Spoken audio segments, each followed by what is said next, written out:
এই কথাটো কৈছে আমি কোনো স্বতন্ত্ৰ নাই এজনে স্বতন্ত্ৰ আছে এইজনে হ'ল কাল মায়াৰ ওপৰত থকা প্ৰভু ভগৱন্ত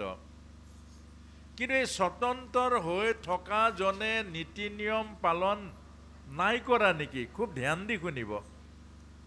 যে ভগৱানে অৰ্জুনক কৈছে অৰ্জুন ময়ো নীতি নিয়মৰ বাহিৰলৈ যাব নোৱাৰো কেলে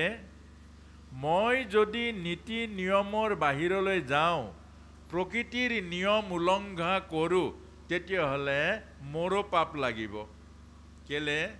মোক দেখি জগতৰ প্ৰতিজন জীৱই এই ভুল কৰিব আৰু তেওঁলোকৰ মৃত্যুৰ কাৰণ তেওঁলোকৰ অধপতনৰ কাৰণ মই হ'ম যেতিয়া হিৰণ্যকশিপুক বধ কৰে ভগৱান কৃষ্ণই নিসিংহ মুৰাৰীয়ে তেতিয়া আমাক বুজাইছিলে যে হিৰণ্যকশিপুৱে বৰ লৈছিলে কি দিনত নমৰো ৰাতি নমৰো বাহিৰত নমৰো ভিতৰত নমৰো অস্ত্ৰত নমৰো শস্ত্ৰত নমৰো আকাশত নমৰো পাতালত নমৰো আৰু ব্ৰহ্মাই সৃষ্টি কৰা কোনো প্ৰাণীৰ হাতত নমৰো তেই বৰটো দিলে তথাস্তু এটা নিসিংহ মুৰাৰীয়ে থাপ মাৰি ধৰি হিৰণ্যকশিপুৰক কোচত বহুৱাই ল'লে ক'ত তেতিয়া নিসিংহ মুৰাৰীয়ে হিৰণ্যকশিপুক সুধিছে বাহিৰ নে ভিতৰ তেতিয়া কৈছে বাহিৰ নহয় ভিতৰ নহয় প্ৰভু পানী পুতা তাৰমানে ভগৱানে কথা ৰাখিলে নিয়ম ৰাখিলে আমাক বুজাইছে নিয়ম উলংঘন নকৰিব তাৰ পাছত কৈছে যে স্বৰ্গ নে মৰ্ত্য বোলে স্বৰ্গ নহয় মৰ্ত্য নহয় উৰুৰ ওপৰত নখেৰে ফালিবৰ কাৰণে দেখুৱাইছে অস্ত্ৰ নে শস্ত্ৰ বোলে অস্ত্ৰ নহয় শাস্ত্ৰ নখ ব্ৰহ্মাৰ সৃষ্টি হয়নে বোলে নহয় আপোনাক মোক বুজাইছে আমাকো প্ৰত্যেকক এটা এটা দায়িত্ব দিছে কোনো মানুহ এনেই নাই কোনোবাই হাজিৰা কৰিছে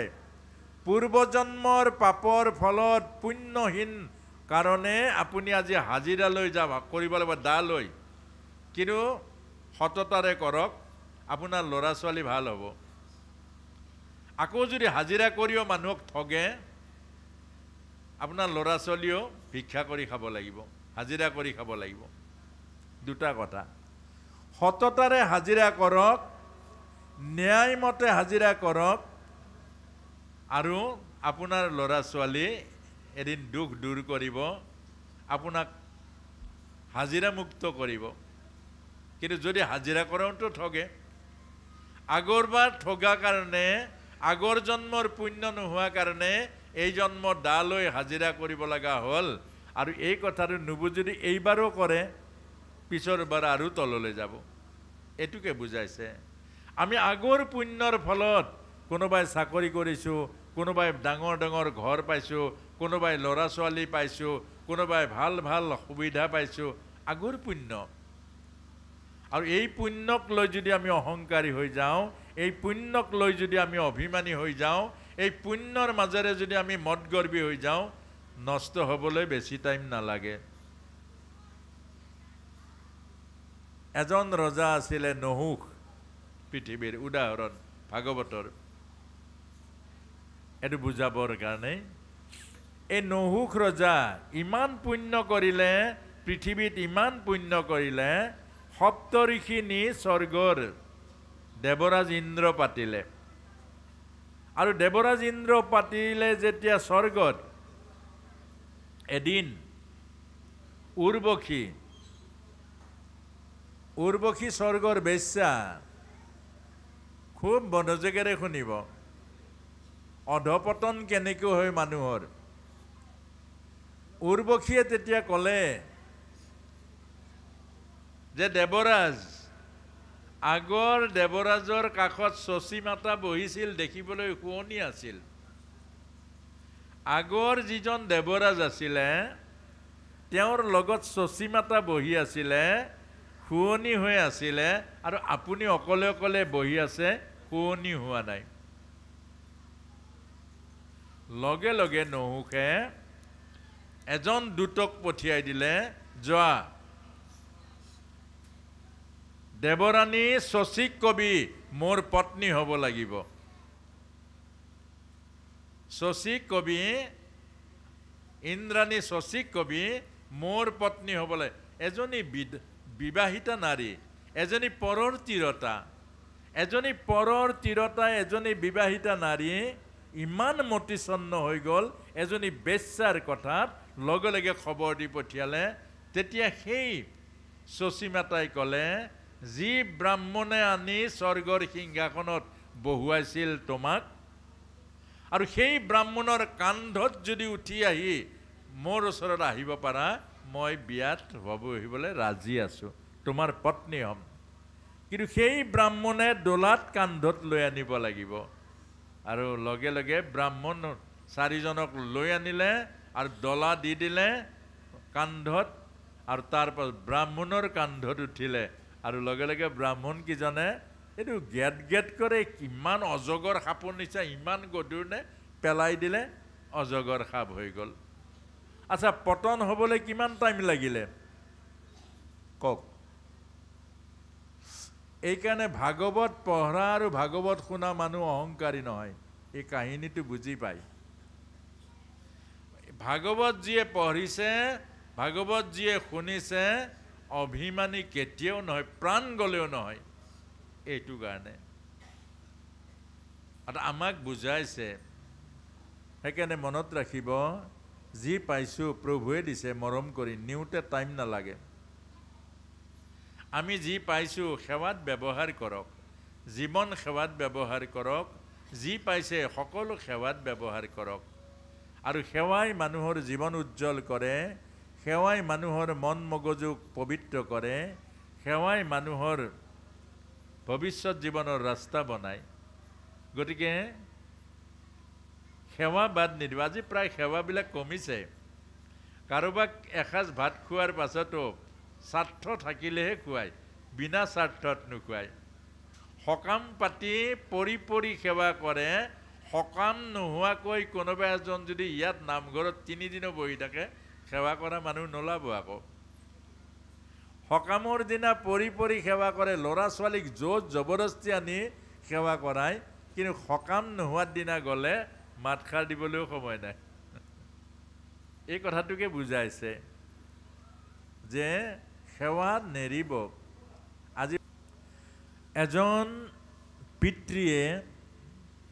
তেওঁৰ পুত্ৰক মাতি আনিলে অবুপায় দেউতা এই 100 টকাটো ল আৰু তই বজাৰলৈ যা আজি বজাৰ আছে বজাৰলৈ যা 100 টকা লৈ যা আৰু ল'ৰাজন বজাৰলৈকে গ'ল বজাৰলৈকে গৈ দেখিলে বান্দৰৰ খেল দেখুৱাই আছে এজনে বান্দৰৰ খেল বান্দৰে চং ভং কৰি এনেকুৱা নৃত্য নাটিকা এইবোৰ দেখুৱাই আছে এই ল'ৰাজনে গৈ বান্দৰৰ খেলটোতে পৰিলে আৰু এই বান্দৰৰ খেল চাওঁতে চাওঁতে চাওঁতে চাওঁতে চাওঁতে সন্ধিয়া হৈ গ'ল সূৰ্য দেৱতা অস্তগামী হওঁ হওঁ হ'ল তেতিয়া তেওঁৰ সময় গুচি গ'ল বজাৰৰ আৰু টকা 100টো বান্দৰৰ খেল দেখুৱাজনে লৈ ল'লে আৰু লৈ লোৱাৰ পাছতে ল'ৰাজন আহি ঘৰ পালে দেউতাকে সুধিলে বজাৰ পালিনে বোলে পালো কি আনিলি বোলে একো নাই কেলে বোলে বান্দৰৰ খেল চালো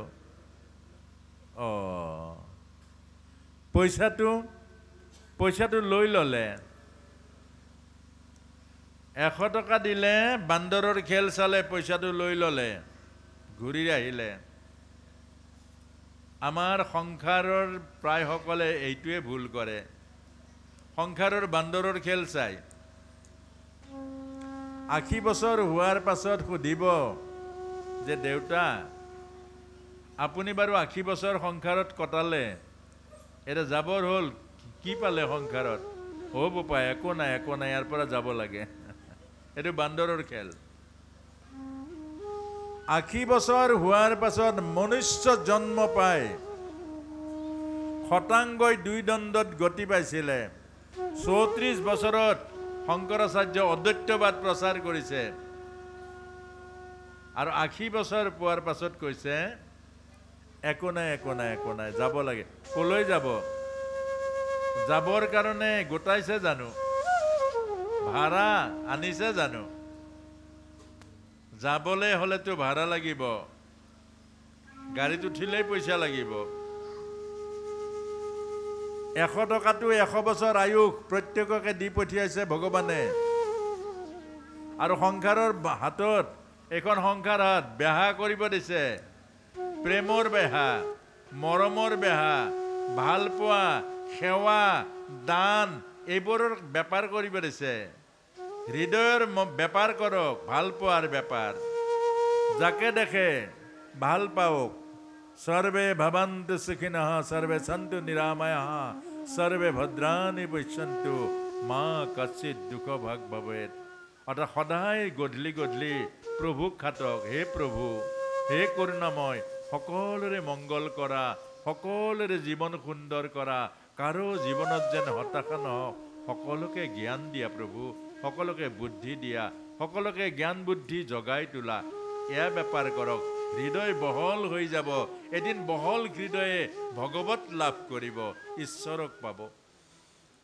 প্ৰেমৰ বেপাৰ কৰিব দিছে সকলোকে পুত্ৰৰ নিচিনা দেখক এটো প্ৰেমৰ বেপাৰ মোৰ লৰা মোৰ নাতি এটো আসক্তিৰ বেপাৰ আসক্তিৰ বন্ধনৰ পৰা মুক্ত হোক প্ৰেমৰ বেপাৰ আপোনাক সবে ককা বুলি মাতে অকল নিজৰ লৰাটো এটো ককা নাতি বাকিবৰ কি পৰৰ মনত ৰাখিব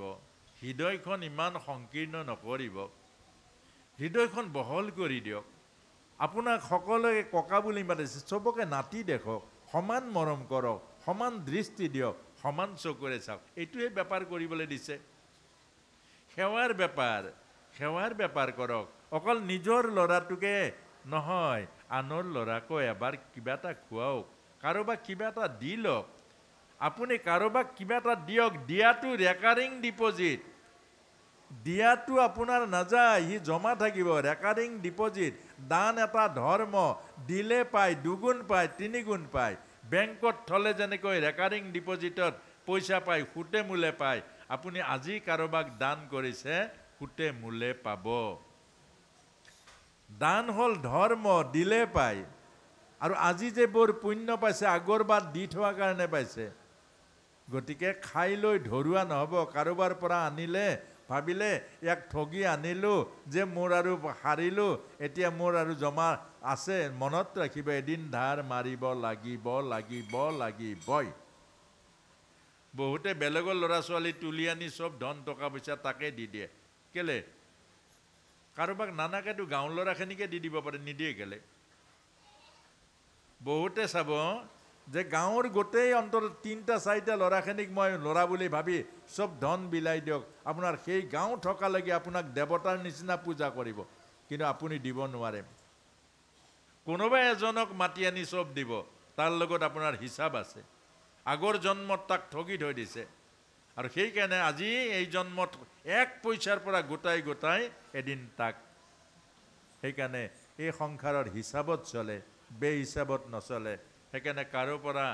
ধাৰ নাখাব এদিন ধাৰ মাৰিব লাগিব উপকাৰ কৰক এদিন উপকাৰ পাব আৰু উপকাৰ কৰিলে আপুনি উপকাৰ পাব আপুনি সেৱা কৰক জীৱনৰ সুখ পাব আনন্দ পাব যিমান সেৱা কৰিব সিমান জীৱন শান্তি পাব আনন্দ পাব ৰস পাব আৰু সেই কাৰণে আমাক এই কথাখিনিকে কৈছে আমি জীৱনটো উপভোগেই কৰিবলৈ নাজানো জীৱনতেই সৰ্বস্ব আছে স্বামী ভাৰ্যাৰ মাজত কিমান মধুৰ আনন্দ আছে বাৰু কিমান আনন্দ এবাৰ ভাবকচোন আমাৰ এই নাটকবোৰ যে থিয়েটাৰত লিখিছে ক'ৰ পৰা গৃহস্থী ঘৰৰ পৰাহে লিখিছে সবতে আনন্দ আছে কেনেকুৱা আনন্দ চাবচোন এখন গৃহস্থী স্বামী আৰু ভাৰ্যা ই অৰ্ধাংগিনী মৰম চেনে ভাল পোৱা হৃদয়ৰ আদান প্ৰদান কেনেকৈ হয় বাৰু কাজিয়াও লাগে আকৌ হয়নে বাৰু কাজিয়াও লাগে এটা কাজিয়াবোৰ কেনেকুৱা চাবচোন কিমান ৰস এহাল স্বামী আৰু ভাৰ্যা আছিলে দুইটাই কাজিয়া লাগিলে কাজিয়াবোৰ হ'ল আনন্দ দিয়ে কাজিয়াবোৰে মৰম বঢ়ায় কাজিয়াবোৰে আমাক প্ৰেম প্ৰীতি ভাল পোৱাবোৰ হৃদয়ত আৰু উজ্জীৱিত কৰে এটোৱে হ'ল স্বামী ভাৰ্যাৰ কাজিয়া ৰুক্মিণী আৰু ভগৱান কৃষ্ণৰ প্ৰেম কলহ দিয়া নাই জানো অৰ্থাৎ সেইটো আনন্দ বঢ়ায় এটা স্বামী ভাৰ্যাৰ দুইটাৰ মাত বল নাই দিনতে লাগিলে দিনতো মাত বল নাই দিনটো পাৰ হৈ গ'ল ৰাতিও মাত বল নাই ৰাতিও পাৰ হৈ গ'ল পিছদিনা দুপৰীয়া হ'ল এটা স্বামী দেৱতাৰ বৰ গণ্ডগোল এটা নামাতিলে বহুত অসুবিধা আইগৰাকীৰ বেছি অসুবিধা নাই পুৰুষজনৰ বৰ অসুবিধা কেলে পুৰুষজনকহে লাগে হেৰা ব্ৰাছডাল ক'ত হেৰা তিয়নিখন ক'ত হেৰা ঘটিটো ক'ত নহয় জানো বাৰু এতিয়া কি হ'ল দুপৰীয়া হৈ গ'ল আৰু দুপৰীয়াত কৰে ৰ'দ দিছে এতিয়া কি কৰিম আকৌ এটা মনে কৈছে সৰু হ'ম নেকি মই কেতিয়াও সৰু নহওঁ মই কেলে মাতিম অৰ্থাৎ মোক মাতক আৰু মোক মাতক মানে কোনে মাতে আইগৰাকী ভালে পাইছে নামাতিলে নামাতক তাৰ পাছতে কি কৰিলে দুপৰীয়া 12 বাজিলে আৰু এডাল মমবাতি আনিলে মমবাতিডাল জ্বলাই ল'লে জ্বলাই লৈ কি কৰিলে গোটেইখন বিচাৰি ফুৰিছে ইমান পোহৰত বিচাৰি ফুৰিছে মমবাতিডালেদি কি বিচাৰিছে আইগৰাকীটো চাই থাকে চাই দেখিলে মোৰ মানুহটোৰ মূৰটো পাগল হৈ গ'ল নেকি তাৰ পাছতে সুধিছে হেৰি কি বিচাৰিছে পালো বোলে কি পালে তোমাৰ মাতটো বিচাৰি ফুৰিছিলো এইবোৰ হ'ল গৃহস্থী আনন্দ মনত ৰাখিব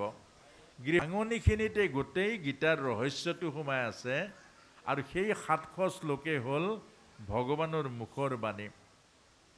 আৰু এই 700 শ্লোকৰ প্ৰথম শ্লোকটো কৈছে ধৃতৰাষ্ট্ৰই এজন অন্ধজনে কি প্ৰশ্ন কৰিছে মোৰ ল'ৰা আৰু পাণ্ডুৰ ল'ৰা যুদ্ধক্ষেত্ৰত গৈ সঞ্জয় কি কৰিলে ধৰ্ম ক্ষেত্ৰে কুৰুক্ষেত্ৰে সমবেতা যুযুৎসৱঃ মামেক পাণ্ডৱচ্ছেব কিম কুৰ্বত সঞ্জয় আৰু প্ৰশ্নও নাই আৰু মাতো নাই অৰ্থাৎ আমাক এইটোৱে বুজাইছে জ্ঞানহীন প্ৰজ্ঞাহীন মানুহৰ মাত্ৰ এটাই প্ৰশ্ন মোৰ ল'ৰা আৰু মই আৰু নাই ভায়েকৰ কি হৈছে দৰকাৰ নাই সমাজখনৰ কি হৈছে দৰকাৰ নাই নামঘৰ থাকক বা নাথাকক দৰকাৰ নাই মুঠৰ ওপৰত এটাই বস্তু মই আৰু মোৰ পৰিয়ালটো বাছ এইজন জ্ঞানহীন মানুহৰ এইটোৱে প্ৰশ্ন আৰু না জীৱনক জানিবলৈ না জীৱনক বিচাৰিবলৈ না সৎসংগৰ চিন্তা কৰা না ভাই ভাতৃ না বংশৰ চিন্তা কৰা নামঘৰৰ চিন্তা কৰা এইজনৰ এইটো ক'তো নাপায় এইটোৱে হ'ল ধৃতৰাষ্ট্ৰ ধৃত মানে ধৰি থকা ৰাষ্ট্ৰ মানে শৰীৰ এতিয়া দ্বিতীয় শ্লোক কৈছে সঞ্জয় হ'ল ধৃতৰাষ্ট্ৰৰ মন্ত্ৰী এদিন ব্যাসদেৱে ধৃতৰাষ্ট্ৰৰ ওচৰলৈ গৈ কৈছিল যে মহাৰাজ আপুনি জীৱন যুদ্ধখন চাই নেকি অৰ্থাৎ আত্মজ্ঞান লাগে নেকি খুব ধ্যান দি শুনিব জীৱন যুদ্ধ মানে আত্মজ্ঞান মানে নিজৰ জ্ঞান লাগে নেকি তেতিয়া ক'লে নাই মোক নালাগে অৰ্থাৎ যি মানুহ দুৰ্ভগীয়া আধ্যাত্মিক জ্ঞান নলয় বাকীবোৰ চব লয় টিভিৰ জ্ঞান লয় মোবাইলৰ জ্ঞান লয় উপন্যাসৰ জ্ঞান লয় এই গোটেইবোৰ জ্ঞান লয় চাব আধ্যাত্মিক জ্ঞান নলয় এইজন দুৰ্ভগীয়া যি মানুহে আধ্যাত্মিক জ্ঞান নলয় ঘৰতে গুৰু আছে ঘৰলৈ গুৰু গ'লেও নলয় গীতা অসমীয়াত লিখিলে তথাপিও গীতা নপঢ়ে নামঘৰ গুৰুজনাই বৈকুণ্ঠত তথাপিও নামঘৰৰ সৎসংগ কেলে আধ্যাত্মিক জীৱনটো বেয়া পায় এইটো দুৰ্ভগীয়া। আৰু ধৃতৰাষ্ট্ৰৰ ওচৰত স্বয়ং ব্যাসদেৱ গৈ কৈছিলে, তুমি জীৱন যুদ্ধখন চোৱা নেকি? জীৱন কেনেকৈ স্বৰ্গলৈ যায়, জীৱন কেনেকৈ নৰকলৈ যায়, জীৱন কেনেকৈ সুখেৰে আনন্দিত হয়, জীৱন কেনেকৈ দুখেৰে জ্বলি জ্বলি পাৰ হয়। নাই নাই নাই মোক নালাগে, মোৰ এই সঞ্জয় মন্ত্ৰী তেওঁক দিলেই হ'ব। অৰ্থাৎ সঞ্জয়ৰ অৰ্থ হ'ল যি পুৰুষে ইন্দ্ৰিয়ক নিয়ন্ত্ৰণ কৰিছে, যিজন মানুহে ইন্দ্ৰিয়সমূহক জয় কৰিব পাৰিছে, এইজনে গীতাৰ অৰ্থ বুজি পাব, এইজনে গুৰুৰ কৃপা বুজি পাব। মনত ৰাখিব, যি ইন্দ্ৰিয় জয় কৰিব পৰা নাই, যি ইন্দ্ৰিয়ক অন্তৰ্মুখী কৰিব পৰা নাই, যি ইন্দ্ৰিয়ক বিজয় পাব নোৱাৰে, এইজনে গুৰুৰ কৃপা নাপায় আৰু এইজনে গীতাৰ তত্ত্ব নাপায়। সেইকাৰণে সঞ্জয়ে 40টা শ্লোকেৰে ধৃতৰাষ্ট্ৰক জ্ঞান দিছে, গীতাৰ যুদ্ধ ক্ষেত্ৰৰ জ্ঞান দিছে। আৰু শেষত গৈ ভগৱান কৃষ্ণৰ সখা অৰ্জুন, তেওঁ 85টা শ্লোকেৰে জীৱনৰ সমস্ত তত্ত্ববোৰ বুজি লৈছে। জীৱনৰ যিবোৰ প্ৰশ্ন, জীৱনৰ যিবোৰ অজ্ঞানতাৰ কেনেকৈ দূৰ কৰিব পাৰি, জীৱনক কেনেকৈ উদ্ধাৰ কৰিব পাৰি, জীৱনক কেনেকৈ জগাই তুলিব পাৰি, জীৱন ক'ত দুখ হৈছে, জীৱন কোনটো মূৰত সুখ পায়, এই 85টা প্ৰশ্নৰ দ্বাৰা ভগৱান কৃষ্ণৰ পৰা জীৱনৰ সৰ্বোচ্চ কল্যাণ আহৰণ কৰিছে আৰু আমাক দিছে ভগৱত গীতা। সেইকাৰণে হৈছে পাৰ্থ বৎস সুধীৰ ভোক্তা দুগ্ধাং গীতামৃত মহৎ। অৰ্থাৎ ভগৱত গীতা হ'ল এজনী গাই গৰুৰ নিচিনা, প্ৰশ্নকৰ্তাজন হ'ল অৰ্জুন পোৱালি, আৰু আমাক বক্তাজন হ'ল গাখীৰ খীৰাওঁতা, আৰু শ্ৰোতাসকল হ'ল পানকৰ্তা। এই কথাটোকে বুজাইছে। আৰু ভগৱান শ্ৰীকৃষ্ণই 575টা শ্লোকেৰে শ্ৰীমদ ভগৱত গীতা আমাৰ জগতক বুজাইছে। আৰু কলিৰ মানুহৰ তৰণৰ কাৰণে ভগৱত গীতা কৈছে। গতিকে এইটোৱে হ'ল গীতাৰ পৰিচয়। আৰু মই ভাবোঁ আপোনাসবে গৈয়ে শুই নিদিব, আপোনাসবে গৈয়ে অকণমান 5 মিনিট 10 মিনিট হ'লেও বহিব টেবুলত, এই কথাখিনি লিখিব। আৰু যিসকলে নিলিখে এইখিনি গৈয়ে নাক বজাই নুশুব, ৰোমন্থন কৰিব, মথন কৰিব। আজিৰ এই যে এইকণ সময় কোনখিনি শুনিলে, কোনখিনি বুজিলে, কোনখিনি নুবুজিলে, কোনখিনি যুক্তিপূৰ্ণ, কোনখিনি অযুক্তি, আৰু কোনখিনি আমাৰ সমাজৰ অকল্যাণকাৰী যদি কিবা আছে, আপোনাসবৰ সমাজত বিপৰীত প্ৰভাৱ পৰা, এইখিনি কালিলৈকে আহি কাগজত লিখি প্ৰশ্ন কৰিব। কাৰণ 4 দিন পাছত মই নাথাকোঁ, যামগৈ। কিন্তু কিবা যদি নক'ব লগা কথা, আপোনাসবৰ সমাজৰ বিসংগতি কথা ইয়াত কৈ যাওঁ, সমাজখন গণ্ডগোল লাগিব, সমাজখনৰ সমস্যা হ'ব। গতিকে এই সমস্যাত পেলোৱাৰ কাৰণটো হ'ব আপোনাসবৰ অমনোযোগিতা। গতিকে আপোনাসবে প্ৰশ্ন কৰিব লাগিব। যদি কিবা সমাজৰ অলপ খেলি মেলি কথা হয়, সুধিব লাগিব। দৰকাৰ হ'লে বক্তাজনক ক'লে যে প্ৰভু এইখিনি কথা আমাৰ সমাজত, এইখিনি কথা প্ৰভাৱ বেয়া পৰিব, গতিকে ইয়াৰ অৰ্থটো ভালকৈ বুজাই দিয়ক। নহ'লে কালি আপুনি গুচি যাব, পৰহি দিনা আমাৰ সমাজত এটা কুপ্ৰভাৱ পৰিব, তেতিয়া আমাৰ কি হ'ব? গতিকে কথা ৰাখি নাযাব। আমি এই 4 দিন সময় পাইছোঁ, এই 4 দিনত যাতে আমাৰ সম্পূৰ্ণ গীতাৰ যিমান পাৰোঁ তত্ত্বখিনি আহৰণ কৰিবৰ কাৰণে, মথন কৰিবৰ কাৰণে, আলোচনা কৰিবৰ কাৰণে সকলোৱে যত্ন কৰিম। আৰু তাত যাতে আমাৰ এই পাছলৈকে থৈ নিদিওঁ, পাছত আমাৰ যাতে সমস্যা নহয়, এই কথাখিনিকে কৈ আপোনাক সকলোৰে জীৱন সুন্দৰ হওক, সুখৰ হওক আৰু মধুময় হওক। প্ৰভু ভগৱন্তৰ যি অৰ্জুনক যেনেকৈ গীতাৰ পূৰ্ণ তত্ত্ব দিছিলে, আপোনাসবৰ জীৱনতো পূৰ্ণতা প্ৰাপ্তি হওক। আৰু যিসকল যুৱকে এই মহৎ গীতাৰ জীৱনদায়িনী অমৃত সুধা পান কৰাৰ কাৰণে অনুষ্ঠান ভাগ আয়োজন কৰিছে, তেওঁলোকৰ জীৱনো ভৱিষ্যত উজ্জ্বল হওক, মংগলময় হওক, সমাজৰ কল্যাণকাৰী হওক, এইখিনিকে কৈ শেষত এটি নামেৰে আজিৰ শ্ৰীমদ ভগৱত গীতা সামৰণি হ'ব আৰু অহাকালি ঠিক 7 বজাৰ লগে লগে পুনৰ গীতা হ'ব আৰু এই ভাগ নামত সকলে শৰীৰৰ জড়তা এৰি দিব, নিয়ম মতে নাচিবই লাগে। কেলে 3 ঘণ্টা সময় 80 কেজি 70 কেজি শৰীৰটো নাৰ্ভৰ ওপৰত হেঁচা পৰি আছে যে নাৰ্ভবোৰ চেপেটা হৈ যায়। আমাৰ যে ভৰিৰ বিষ, আমাৰ যে গাৰ বিষ হয়, এইটো এটা কাৰণ। সেইকাৰণে গুৰুজনাই কৈছে, ভগৱানে কৈছে নাচিলেই বেমাৰ ভাল হয়। গতিকে সকলে খুব আনন্দ কৰিব, শৰীৰৰ জড়তাখিনি এৰি দিব। জয় গোবিন্দ মহাপ্ৰভু, জয় শ্ৰীকৃষ্ণ।